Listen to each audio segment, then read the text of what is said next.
Shalom and welcome to Mitzvah Torah. This year is entitled, May one go up to Har Habayit during Sukkot, where he may be chayiv to bring Lulav and won't be able to.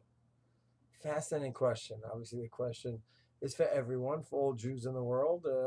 It's a lamda sheshayla, and especially for those people, for those men who go up to Har Habayit during the year. And the shayla is, can they go up? Can a man go up on Sukkot? Question doesn't apply to him because he doesn't have a chiyuv to bring lulav in the first place.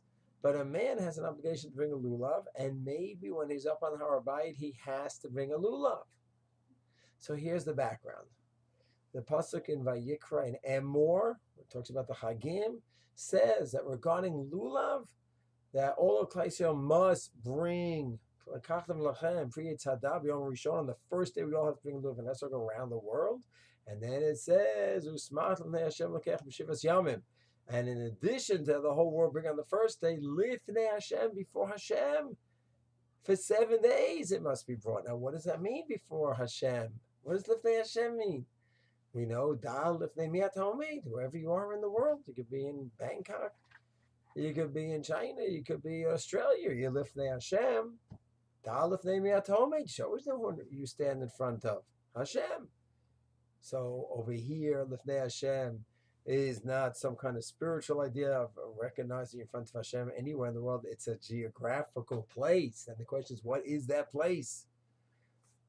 And whatever that place is, we have to know, and then maybe you can't go there if you're not going to be able to do the mitzvah properly.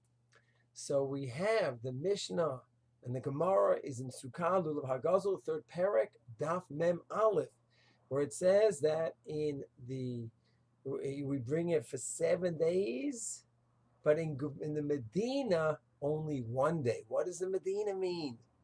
So Rashi says Medina is Yerushalayim and onwards. So wait a second, does that mean the Mikdash, the Azara, and Har Habayit, one must bring? We're only exempt from Yerushalayim and onwards, but once on the other side we have to bring. Or no, only by the Azara. Not a clear Rashi. And that's right on the daf. The Rambam Perish Mishnayos says right there on Memon Aleph Amud Aleph says no. When it says that you are exempt around in the Medina, that means outside Yerushalayim, which means in Yerushalayim. We mean the original old city of Yerushalayim. And of course, Har Habayit and the Azara, if you're there, you must bring, you must do the mitzvah of Lulav. So that's unbelievable. That would mean that in the old city, if you go, and let's say you did it somewhere else in the morning, and then you go to the old city right near the Kotel, that's halachically Yerushalayim, maybe you'd be chayav the right to do the mitzvah because you only did it drabanan elsewhere. So we have that sheet of the Rambam Perish Mishnayos. In the Rambam here in the Mishnah Torah, he writes by the Migdash, which seems to be by the Azara area, in the Azara area. And then you have the Turei Even and Minchas Chinuch. Minchas Chinuch is in Parshas Emor, Shin Chav Daled, where he writes that according to Rashi, it's only, and he holds this way, it is only by the Azara. So we have 3 shitas so far. We have the Azara,